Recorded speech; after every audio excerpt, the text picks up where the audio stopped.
पहिल्यापासून हलाखीची परिस्थिती घरची. MIDCत आपल्या इथं मंत्री मेट्रिक्स म्हणून कंपनी होती, त्यात तांबे म्हणून एक कॉन्ट्रॅक्ट होती. त्यांच्या माध्यमातून नाईटला 3000 पगार होता महिन्याला. आणि माझ्या पहिल्यापासून एक स्वप्न ठेवायचो मी की आपल्याला आयुष्यात काहीतरी करून दाखवायचं आहे. त्या आमची आई मला वाटलं की बाळा एकदा असं आम्ही म्हणतो की आमचं हॉटेल आहे काय, कारण मला सुद्धा अभिमान आहे की आमची आई अभिमानानं आपल्या हॉटेलमध्ये आपल्या गाडीत बसून येते. हेच आता तुमच्या या हॉटेलचं नाव भंडारवाडी आहे, म्हणजे तुम्हाला हे हॉटेलचं नाव भंडारवाडी का देऊ वाटलं? कशी सुरुवात झाली या हॉटेलची? बरेच ओढाताण झाली करताना. घरात 5 ग्रॅमची चीन सुद्धा मुलीची ठेवली नाही. एक आहे भंडारवाडीच्या ताट्याची क्वालिटी आणि माणसातली माणुसकी आणि कोल्हापूरचं एक आग्रहाचं आणि पाहुणचार बघायचं असेल तर हॉटेल भंडारवाडीला या लागते सगळ्यांनी. तेरी मेरी यारी भावा कोल्हापुरात जेवत असेल तर हॉटेल भंडारवाडी. प्रत्येक व्यवसाय करत असताना प्रत्येक व्यावसायिकानं आपल्या ब्रँड अँबॅसेडर आपण स्वतः झालो पाहिजे. बरोबर. सगळ्या माझ्या भावांना बहिणीनं सांगणं आहे की प्रत्येकाने छोटा मोठा व्यवसाय करा आणि त्याच्यावरती प्रेझेंट राहा आणि तो डेली अपडेट करा. नवीन काय तर माणसाला पाहिजे. Gym partner rugged and fitness multiplex Kolhapur talent प्रस्तुत भावा विशाळ टॉक विथ प्रणव या शोमध्ये आपल्या सगळ्यांचं स्वागत आहे. तर विशाळ पब्लिक, आत्ता माझ्यासोबत आहेत हॉटेल भंडारवाडीचे फाउंडर राहुल माने. तुमचं मनापासून स्वागत आहे या शोमध्ये. तर आता बघायला गेलं तर एक प्रचंड जिद्दी, कष्ट आणि मेहनती राहुल दादा मला दिसतात. पण मला याच्या आधी तुमचं बालपण कसं होतं हे जरासं ऐकायचं आहे. पहिल्यापासून हलाखीची परिस्थिती घरची. आई वडील, आजी आजोबाने, आम्ही दोघं लहान भाऊ, माझा लहान भाऊ आणि माझी बहीण, आम्ही 3 जणांचं म्हणजे टोटली आमच्या एक 8 जणांचं परिवार होतं. पहिल्यापासून गरिबी असल्यामुळं, वडील ड्रिंक करत असल्यामुळं जरा घरची बेताचीच परिस्थिती होती. त्यामुळे वयाच्या 5वीपासून मी माझ्या मावशीकडे राहत होतो. मी मावशीकडे राहत असताना 2 वर्ष मावशीकडे राहिलो. परत मी हॉस्टेलला आपल्या पाराशर हायस्कूल पारगाव याचं हॉस्टेलला राहिलो. हे करत असताना परत पडझड व्हायची, आशा असायच्या समोरच्या मुलाकडे काय आहे, माझ्याकडे काय आहे हे बघितलं जायचं. असंच लहानपणात परंतु वडिलांनी साथ दिली नाही, पण आईनेही मला साथ भरपूर दिली. आम्हाला भावांनी, माझ्या बहिणीचं जे काय लागेल त्या उदरनिर्वाहातून 2 पैसे वाचवून आमची आई आम्हाला देत होती. असं करत पडझड करत 10वी पर्यंत शिक्षण. काम पण करायची त्यावेळी आई आमच्या वडिलांच्यावर सेंटरिंगचं कामात जायची, घरात यायची, रात्रीचं ब्लाऊज शिवायची आणि असं करते उदरनिर्वाह चालायचा. त्यातनं आमची 3घांचे शिक्षण. मग माझ्या बहिणीचं लग्न करून दिलं, तर माझी 10वी पूर्ण झाली. लहान भावाचं चालू होतं कॉलेज आणि 10वी नंतर मी शाळा आणि लहानपण माझं संपलं. शिक्षणच म्हणजे स्टॉपच झालं. इतर मुलांचं आयुष्य आणि तुमचं आयुष्य बघायला गेलं तर खूप अवघड होतं, म्हणजे एकदम भयंकर होतं. तुमचं त्यानंतर कॉलेज लाईफ कशा पद्धतीने होती? म्हणजे तुम्ही कॉलेजला काय प्लॅनिंग वगैरे केलं होतं करिअरचं काय असं काय? कॉलेजचं काय होतं, 10वी झाली नंतर त्यानंतर म्हणलं की 11वी करूया आणि 12वी असं करायचं प्लॅनिंग होतं. पण काय व्हायची, घरची परिस्थिती बेताची होती. मग ते मी कॉलेज बंद 11वीला ॲडमिशन टाकलं आणि पण कॉलेजला काय गेलो नाही. मग त्यानंतर एक दिवस सेंटरिंगला कामाला जायचं. MIDCत आपल्या इथं मंत्री मेट्रिक्स म्हणून कंपनी होती, त्यात तांबे म्हणून एक कॉन्ट्रॅक्ट होती. त्यांच्या माध्यमातून नाईटला 3000 पगार होता महिन्याला. आणि रात्री जायचं. मग CNG मशीन होत्या, त्यांच्या हाताखाली, ऑपरेटिंगच्या हाताखाली थांबायचं. कधी रस्टिंगचे जॉब घासायचे. त्याच काळात मग बॉडी बिल्डिंगचा नाद लागला. मग ते करत करत करत तशा गोष्टी. मग डाएट वगैरे मेंटेन करायला फायनान्स कसा ते मी हे करायचं त्यावेळी बॉडी काय करणार आपण, केळी खाणार आणि व्यायाम करणार. फायनान्स ऍक्च्युली कुठलाही गेम केला तर खर्चिक आहे, त्यासाठी घरचा सपोर्ट लागतो. आता तुम्ही जसं बोलला की तुम्ही सेंटरिंग काम करत होता किंवा MIDC मध्ये या पद्धतीने तुम्ही जॉब करत होता, पण त्यावेळी तुम्हाला असं दुसऱ्या लोकांना बघून, तिथले आता कोणतरी मोठे लोक येत असणार आहेत, त्यावेळी बघून तुमच्या मनात असं काही विचारत नव्हता की आपण पण आपल्या अशी लाईफ जगायची? माझं पहिल्यापासून एक स्वप्न ठेवायचो मी की आपल्याला आयुष्यात काहीतरी करून दाखवायचं आहे. त्या पद्धतीने मी चालायचो. पण माझं शिक्षण जरी 10वी झालं असलं तर माझा अभ्यास फार महत्त्व. मी प्रत्येक गोष्टीवर अभ्यास केलेला आहे आणि असं मी ठरवलं माझ्या मनात एक दिवस आपण सक्सेस लेवलला जायचं. म्हणजे तुम्हाला त्यावेळी तुमच्या मनात एक जिद्द होती, म्हणजे मी हे काम टेम्पररी करले, मला म्हणजे माझ्यावरती ती परिस्थिती आल्या म्हणून मला ही काम करायची गरज आहे.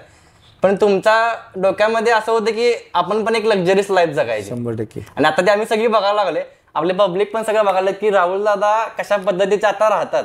आणि तुम्ही पण आता त्यांच्या तोंडूनच ऐकलं की त्यांनी ह्याच्या आधी काय होते आणि आता काय चालू आहे त्यांच्या लाईफमध्ये. आता तुमच्या आपण हॉटेल व्यवसायाकडे वळूया.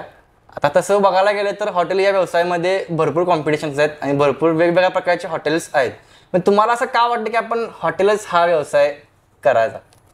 काय झालं, पहिला जेव्हा काळ होता तेव्हा आमचे दाजी होते. दाजीने मला इथं कोल्हापूरमध्ये आणल्यानंतर मग दाजी आणि आम्ही एका वाईन शॉपमध्ये काम करत होतो. मग गंगोशीमध्ये गेला की संडे वाईन्स म्हणून आहे, बरं. तिथं आम्ही काम करत होतो. मेरेवाडा वाईन्स म्हणून तिथं काम करतो. मग काही काळानंतर आम्ही ते व्यवसाय बंद केला वाईन शॉपचा.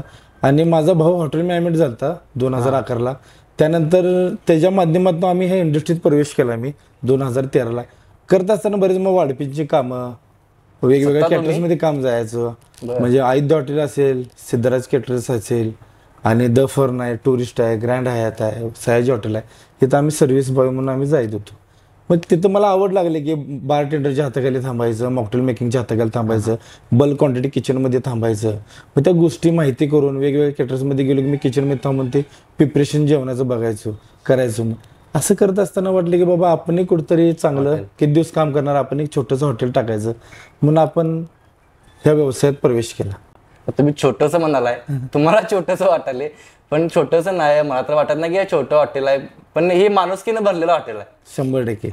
आणि मला तुम्हाला असं अजून विचारायचं आहे की आता तुम्ही ज्या पद्धतीचे याच्या आधी काम केला, बरोबर, तर तुम्ही मला हॉटेल काढायचं तुम्ही स्वप्न बघितलं त्या काम करत असताना कॅटरिंगचा वगैरे व्यवसाय, मग तुम्हाला असं लोक काय चेष्टा वगैरे म्हणजे कोण काय चिडवा, म्हणजे आता एखादा माणूस म्हणतो की बाबा हे काम करते म्हटलं माघारी त्याला नावं ठेवत असतात, असं कोण काय तुम्हाला लोक नावं ठेवायची त्यावेळी? 100% बघा, प्लस आहे तिथं मायनस आहे. आणि जिथं चांगले बोलणार तिथं वाईट लोक पण बोलणार. पहिला व्यवसाय करत होतो वाईन शॉपचा, तेव्हा 4 पैसे मिळायचे. त्यानंतर मध्येच मी त्या लोकांना दिसलो की एखाद्या केटरिंग कंपनी हॉटेलमध्ये, तू इथं काय करायला लागलायस. मग कसं असते, ज्या त्या परिस्थितीनुसार वागायला लागते. आणि आपलं गोल आणि आपलं काय टार्गेट आहे हे आपल्यात मनात गाठ बांधली पाहिजे, आणि हे प्रत्येकानं बांधलं पाहिजे. आता हॉटेल भन्नाटवाडी बरेच लोकांच्या पर्यंत पोहोचल्या. आज महाराष्ट्रात आज बरेच आपल्या हॉटेलमध्ये विदर्भ, नांदेड, छत्रपती संभाजीनगरवरून, धाराशिववरून येतात, पुण्यावरून, मुंबईवरून येतात. आणि कोल्हापूरच्या कोपऱ्याला आपलं हॉटेल आहे, गावाच्या बाहेर. पण आजही कोल्हापूरचं नाव परत एकदा चर्चेत आणि परत एकदा तांबडा पांढरा. मी पण विचार केला ज्यावेळी मी इकडे येत होतो, ट्रॅव्हल करत होतो, की हॉटेल पण आउटसाईडला आणि लांब आहेत तरी पण लोक इथं येतात. म्हणजे ही खासियत आहे बनाडवाडीची. तुम्ही पण मला एक भारी वाटलं की एवढं म्हणजे परिस्थिती तुमची ती असून तुमची स्वप्न मोठी होती, लोक तुमची चेष्टा पण करायची, तरी तुम्ही स्वप्न मनाशी बाळगलं आणि ते स्वप्न पुढे घेऊन तुम्ही ते सत्यात उतरलं. हे मला वाटतं एका आईला लय मोठा अभिमान वाटत असेल. असंच आता आमची आई आहे, आमची आई मला वाटलं की बाळ एकदा असं आम्ही म्हणतो की आमचं हॉटेल आहे काय. कारण का आईला म्हणजे प्रत्येक आईचं काय असते, स्वप्न की आपल्या मुलांना काहीतरी करून दाखवलं पाहिजे. बरोबर. आज आम्हाला सुद्धा अभिमान आहे की आमची आई अभिमानानं आपल्या हॉटेलमध्ये आपल्या गाडीत बसून येते. हेच पाहिजे असते, घरच्यांना आपल्या हेच पाहिजे असते, आणि तुम्ही ते करून दाखवा. आता तुमच्या या हॉटेलचं नाव भन्नाटवाडी आहे, म्हणजे तुम्हाला हे हॉटेलचं नाव भन्नाटवाडी का देऊ वाटलं? कोल्हापूर म्हणले की रांगडा माणूस, रांगडा माणूस म्हणले काहीतरी भन्नाट, आणि भन्नाट म्हणले की भन्नाटवाडी हॉटेल. असंच बसलो होतो रात्रीचं. आमचे 2 मावस भाऊ होते, मी होतो, दाजी होता, आमचा भाचा, माझा भाऊ शेफ आहे ते होता. काय ठेवायचं रात्री 12:30 वाजता म्हटलं हॉटेल भन्नाटवाडी नाव हॉटेल ठेवायचं. आणि स्लोगन हा असणार की परंपरेचे दर्शन आणि आपुलकीचे भोजन. बरोबर. 12:30 वाजता हे नाव फायनल झालं.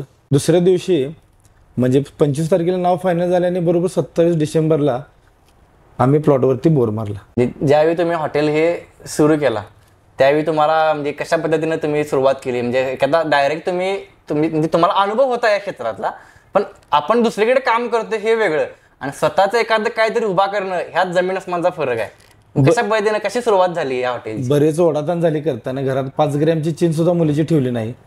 काय सगळं स्ट्रगलिंग करून सगळे जे काय मोडतोड, काय जुने भांडी, जुने दरवाजे, खिडक्या, जे काय जुने मिळेल ते घेऊन हॉटेल भन्नाटवाडी उभा केली.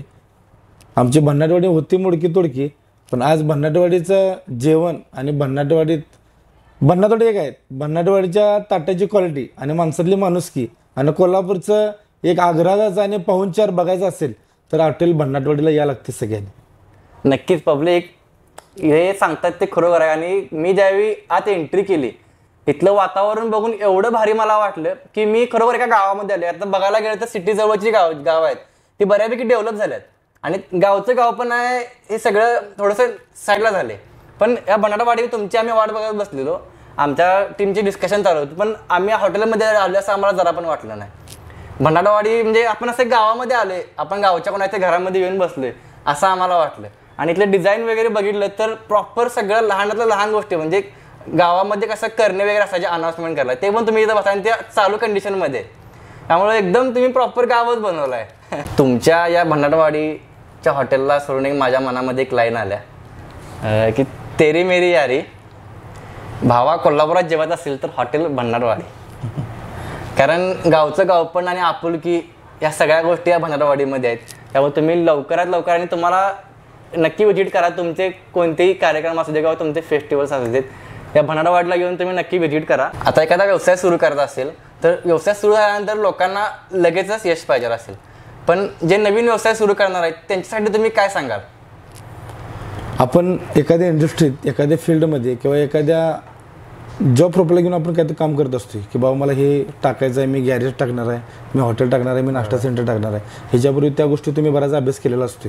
मग मी ज्या हॉटेल टाकायचं व्यवसाय घेऊन भन्नाटवाडी उभा करायची आणि ह्या कोपऱ्यात उभा करायची आणि ह्या हॉटेलला वेटिंग लावायचं, ह्या मी ज्या हिशोबाने उतरलेलो ते प्लॅनिंग आपण प्रॉपर केलं. आणि प्रत्येक व्यवसाय करत असताना प्रत्येक व्यावसायिकानं आपल्या ब्रँड अँबॅसेडर आपण स्वतः झालो पाहिजे. बरोबर. आज मी स्वतः माझ्या एखाद्या प्रोडक्टला किंवा माझ्या थाळीला मी स्वतः प्रमोट करतो. तुम्ही बघताय माझी व्हिडिओ बरेच वेळ, तर मी भावाने या लागते खायला लागते, तर ती थाळी आणि ती जे माझ्या तुम्ही एकदा जेव्हा बसला तर कितीही गर्दी असू दे, मी एकदा तरी तुमच्या टेबलला येऊन जाणार आणि विचारणार मला दादा जेवण कसं आहे. माझ्या इथं आला की रोटी घे, कांदा घे किंवा रस्सा घे असं म्हणायला अजिबात लागत नाही. एकदा मान खाली घातली की नंतर दादा लय जेवलो असा म्हणूनच माणूस जातोय. मग हा विषय काय की आपल्या बिझनेसला ग्रोथ होत्या. एकदा कस्टमर आला की ते परत रिपीट होत जाते आणि माउथ पब्लिसिटी होत्या. बरोबर. त्यामुळे काय होते, तुमची व्यवसायाची ग्रोथ हळूहळू व्हायला चालू होत्या. आज मला सांगा, आज जेवढका काही मोबाईल आपण वापरतोय, इंस्टाग्राम असू दे, फेसबुक असू दे, यूट्यूब असू दे, ट्विटर असू दे, या माध्यमातून माणसापर्यंत आपण पोहोचलोय. समजा मी आज एखाद्या भन्नाटवाडीचा व्हिडिओ तुम्ही मला भेटला, अरे भन्नाटवाडी काय रे, जेव्हा तुम्ही सांगाल अरे मी गेलतो एक नंबर आहे, बरोबर, त्यावेळी काय होतं, तुमचा हळूहळू बिझनेस ग्रोथ होत्या. त्यासाठी माउथ पब्लिसिटी असं पाहिजे आणि तुम्ही त्या व्यवसायावरती 100% प्रेझेंट पाहिजे, तर तुमचा 100% बिझनेस ग्रोथ होणार. आणि सगळ्या माझ्या भावांना बहिणीनं सांगणं आहे की प्रत्येकाने छोटा मोठा व्यवसाय करा आणि त्याच्यावरती प्रेझेंट राहा आणि तो डेली अपडेट करा. नवीन काय तर माणसाला पाहिजे. आज तर तुम्ही पोहे दिलाय, त्या पोह्यावरती आज तुम्ही खोबऱ्याचा किस टाकलाय, उद्या शेव टाका. एक पोहे एक प्लेट जर आहे, तुम्ही ती 12 रुपयाला विकताय, 15ला एका 3 रुपयाला चहा द्या, चहा पोहे मिक्स होईल, ते माणसापर्यंत जाईल.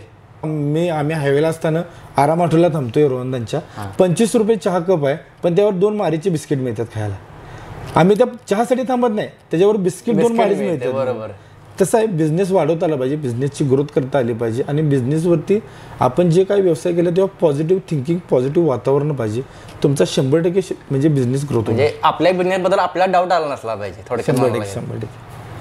आता तुमच्या व्हिडिओमध्ये तुम्ही प्रत्येक वेळी दिसताय, पण मला प्रत्यक्षात विचारायचं की प्रत्यक्षात तुम्ही दिवसात म्हणजे महिन्यातून किंवा आठवड्यातून किती वेळा हॉटेलवरती असता? या म्हणजे स्वतःबद्दल काय मोठ्यापणा सांगायला नाही, पण मी सकाळी बरोबर 10 वाजता हॉटेलवरती येतोय आणि संध्याकाळी आमच्या हॉटेलची सिस्टीम आहे की जसं क्लोजिंग आणि ओपनिंग असते तसं जेव्हा ओपनिंग सकाळी होईल मॉर्निंगला आणि क्लोजिंग वेळेला आमचं वायपिंग क्लीन, आमचे वॉशरूम क्लीन असतात, आमचे डायनिंग एरिया क्लीन असतात, मॉप, झाडू, किचन साफसफाई असते, जे काही प्लेट्स आणि जे काही जे क्रॉकरी कटलेरी आहे ती धुवून वायपिंग करून पूर्ण सेटअप लावून मी, माझा भाचा आणि आमचं दाजी हे कंटिन्यू आम्ही रात्री 2:30 वाजता इथून जातो. मला वाटते सक्सेस म्हणजे ह्याच गोष्टी आहेत. म्हणजे लोक तुमच्याकडे आले, पैसा आला, ह्याच्यापेक्षा तुम्ही तुमचं हॉटेल किती स्वच्छ ठेवताय आणि कस्टमरला किती चांगली सर्व्हिस देताय, हे खूप मोठं सक्सेस म्हणाला. मला तर वाटते सक्सेस यालाच म्हणायला पाहिजे. म्हणजे आज तुमच्याकडे भरपूर पैसे आहेत, जे तुमच्याकडे सोनं दिसते, पण तुमच्याकडे आलेला कस्टमर असा एकदम प्रसन्न वाटला पाहिजे, म्हणजे त्याला आपल्या घरी आल्यासारखं वाटलं पाहिजे आणि ते तुम्ही इथं करताय. 100%. त्यामुळे तुमचं आज नाव सगळीकडे आहे. हो. आणि मला अजून एक जाणवलं, ज्यावेळी मी एंट्री केली भन्नाटवाडीमध्ये, म्हणजे त्यामध्ये मला एक दिसलं की त्यात कुस्तीचा आखाडा पण तुम्ही ऍड केला. याची काय कहाणी आहे? आज कोल्हापूरची ओळख आहे कुस्ती पंढरी म्हणून. 3 बाबतीत कोल्हापूरला ओळख जाते, एक तांबडा पांढरा, कुस्ती पंढरी आणि कोल्हापुरी चप्पल. आज मला सांगा, कोल्हापूरचे राजे आहेत राजश्री शाहू महाराज, हा 1907 आणि 1904 असा काळ होता की माणूस भुकेसाठी तरसत होते. बरोबर. प्रत्येक गोष्टीसाठी तरसायचे. तेव्हा आमचा राजा की राजश्री शाहू महाराज युरोप, रोम आणि लंडन हा देश फिरत होते. त्या फिरतमध्ये रोममध्ये गेल्यानंतर रोममध्ये असे एक स्टेडियम आहे, तिथं जनावरांची आणि माणसाची कुस्ती लावली जाते. त्यावेळी काय आलं, राजा काय म्हणलेत की बाबा असंच एक मैदान आपल्या कोल्हापूरला व्हायला पाहिजे. मग तिने 1907ला आपलं हे खासबाग मैदान बांधण्यास सुरुवात केली. 1912ला आपलं ते मैदान पूर्ण झालं. त्यानंतर महाराजांनी एक कोल्हापूरमध्ये कुस्ती दंगल भरली होती. त्या कुस्ती दंगलमध्ये आपल्या उत्तर भारतीय पैलवानांनी आपल्या कोल्हापूरच्या पैलवानांना चितपट केलं.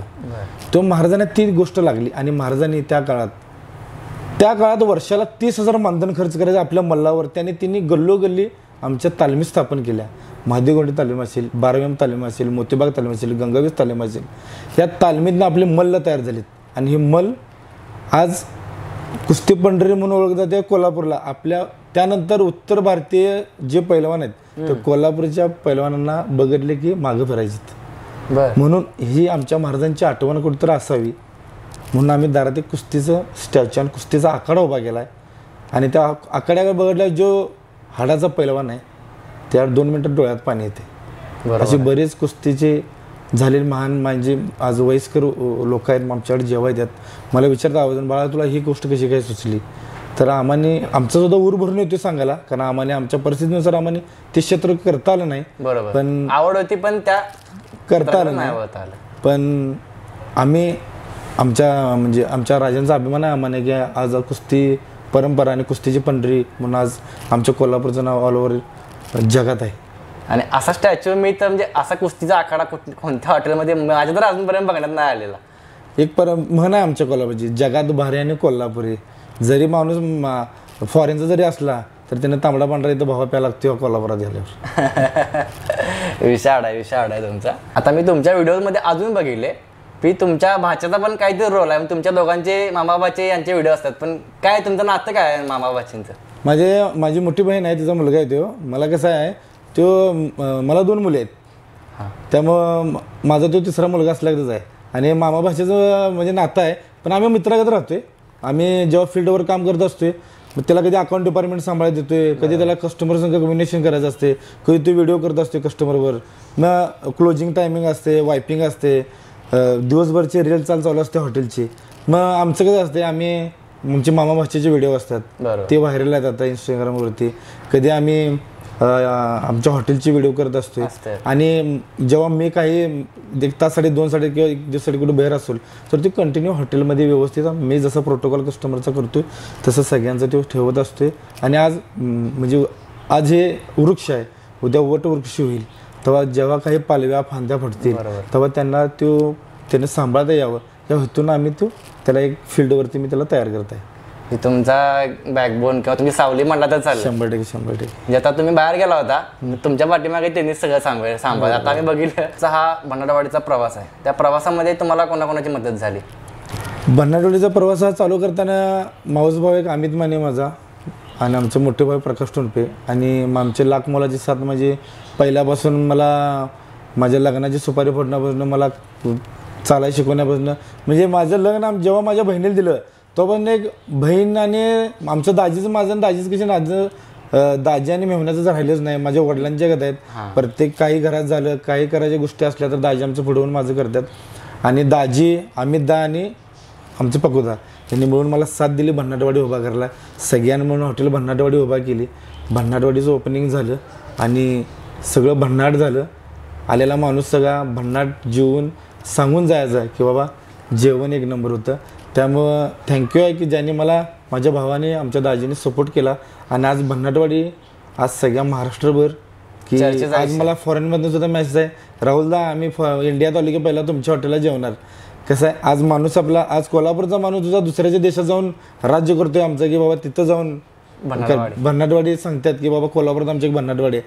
ते बरेच लोक फॉरेनर सुद्धा आपल्याकडे जेवायला येतात. परवा रील टाकल्या मी फॉरेनचे आमचे दाजी आले ते बघितले असेल तुम्ही रील. तसं आहे त्यांच्या काय तिने काय सांगितलं तुम्हाला की त्यांना जेवण कसं वाटलं? जेवण तिने एकच शब्द बोला, खूपच छान. त्यांना आवडला आपला पांढरा रस्सा. बोला विषय म्हणजे आता तुम्हाला असं कोणाला स्पेशली थँक्यू म्हणायचं की या प्रवासात साथ दिली किंवा अजूनपर्यंत तुमच्याशी खंबीरपणे उभे आहेत म्हणजे मनापासून तुम्हाला थँक्यू म्हणायचं त्यांना नाव घेऊन सांगू शकता? माझ्या आयुष्यात मी एकच व्यक्तीला मानतोय, आमचं दाजी. माझ्या वडिलांनंतर आमचे दाजी आहेत आणि माझी बहीण आहे. मी एक काल रील टाकल्या बघा, बहिणीची माया आणि दाजींची साथ असली की आयुष्यात काही कमी पडत नाही. कसं आहे, आपल्या आई वडिलांनंतर आपली शुभचिंतक असते आपली बहीण. बरोबर. आणि सगळ्यांना दाजी चांगली मिळेल असं नाही, पण माझी दाजी आमच्या वडिलांच्या पेक्षा माझ्यावर प्रेम करतात. मी जोपर्यंत हॉटेलमधनं रात्री 3 वाजले तरी जात नाही तोपर्यंत माझ्याबरोबर कंटिन्यू असतात. आणि हा जे ऋणानुबंध असते आणि नातं असते की ज्या नात्याला रक्ताच्या नात्याने ज्याला बांधलं जात नाही त्याला मैत्रीच्या आणि रिलेशनच्या माध्यमातून जोडलं जाते. म्हणून मला खूप साथ आहे. आणि भन्नाटवाडी तुम्ही एकदा सगळ्यांनी, कोण काही बोलतं याशी बोलू नका, भन्नाटचं जेवण काय आणि काय, एकदा अवश्य भेट द्या फॅमिलीला घेऊन, पाहून 4 एक नंबर मिळणार. थँक्यू सो मच दादा, तुम्ही आम्हाला थोडासा वेळ दिला आणि तुमचा एक्सपिरियन्स सांगितला की आत्ता जे राहुल दादा दिसतात पण याच्या पाठीमागचा इतिहास तुम्ही आम्हाला सगळ्यांना शेअर केला. आणि भरपूर जे नवीन उद्योजक असतील, जे नवीन मुलांना बिझनेस करायचे ते त्यांच्याकडून, तुमच्याकडून त्यांना चांगली एक प्रेरणा मिळाली. कारण एखादा व्यवसाय उभा करणं एक खूप मोठी गोष्ट असते. म्हणजे आपण दुसरीकडे काम करतोय, एक जॉब करणं वेगळं, पण स्वतःचं एक साम्राज्य उभा करणं ही खूप मोठं आहे. आणि तुम्ही स्वतःवरती विश्वास तुमचा एक होता, हे तुम्ही एवढी परिस्थिती तुम्ही बघितलाय पण तरी पण तुम्ही डगमगला नाही किंवा एक मोठं हॉटेल उभा करताना तुमच्या मनात काही विचार पण आला नाही की आता आपण कसा फायनान्स उभा करायचा, लोक इकडे एवढ्या आउटसाईडला जेवायला येतील की नाही. हा एक प्रश्न म्हणजे आमच्या मनात होता, तुमच्या मनात तसं काय नव्हता कारण की तुम्ही कॉन्फिडंट होता. 100%. कारण कॉन्फिडन्स शिवाय स्वतःवरती आत्मविश्वास असल्याशिवाय ही स्टेज पर्यंत कोण येऊ शकत नाही. आपल्याच फील्डबद्दल किंवा आपल्याच करिअरबद्दल आपल्या मनात एक डाऊट यायला लागला तर पुढे काहीच होत नाही त्या गोष्टीचं. त्यासाठी काय आहे माहिती का, मी लहानापासून मला क्रिकेट बघायचा लई नाद होता.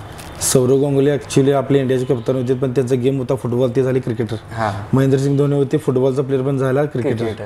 आता बरेच सांगा, DJ ब्रावो, सचिन तेंडुलकर, महेंद्रसिंग धोनीला मानणारा अशी बरेच आहेत. मारवाना आट्टापोट आहेत, रामतुंगा आहेत, सनथ जयसूर्या. मी पहिल्यापासून क्रिकेट बघायचो. आणि दुसरं भारताचं सचिन तेंडुलकर आणि त्या काळात वकार युनिस, वासिम वाकरन, चामेंडा वास, ब्रेटली असे महान खेळाडू बॉलर होते. पण आमचं सचिन बॅटिंग करत असताना पॉझिटिव्ह थिंक असायची की षटकारच जायचा. कारण का त्यात ती पुढचा आपल्या मनात असलेला आत्मविश्वास असला तर तुम्ही काही करू शकताय. आणि म्हणून मी सगळ्यांना काय सांगतो, तुम्ही कुठलीही गोष्ट करा ती पॉझिटिव्ह थिंक न करा आणि त्या गोष्टी एवढं करा की आता तिथे फुटबॉल आहे, तुम्हाला इथून दिसतोय फुटबॉल, पण मी सांगतो आज रोनाल्डो पण आहेत. बरोबर. कितलाही मोठा विश्वचषक मारला तर तिने 1 तास प्रॅक्टिस करतात. तिने त्यांची नवीन काय तर करता आलं, नवीन स्वतःला सातत्य ठेवायचं, सातत्य ठेवा, यश 100%. Thank you so much. आणि तुम्ही पण सगळे हॉटेल बनारवाडीला नक्की जेवायला या. Thank you so much. तर विशाळ पब्लिक, हॉटेल बनारवाडीचे फाउंडर राहुल माने यांच्यासोबतचा पॉडकास्ट तुम्हाला कसा वाटला हे मला कमेंटमध्ये सांगा. आणि या पुढची स्टोरी तुम्हाला कोणाबद्दल बघायला आवडेल ह्याबद्दल पण तुम्ही मला इंस्टाग्रामवरती DM करा. आणि थँक्यू सो मच, असं ढीक प्रेम तुम्ही आम्हाला दिल्याबद्दल विशाळ.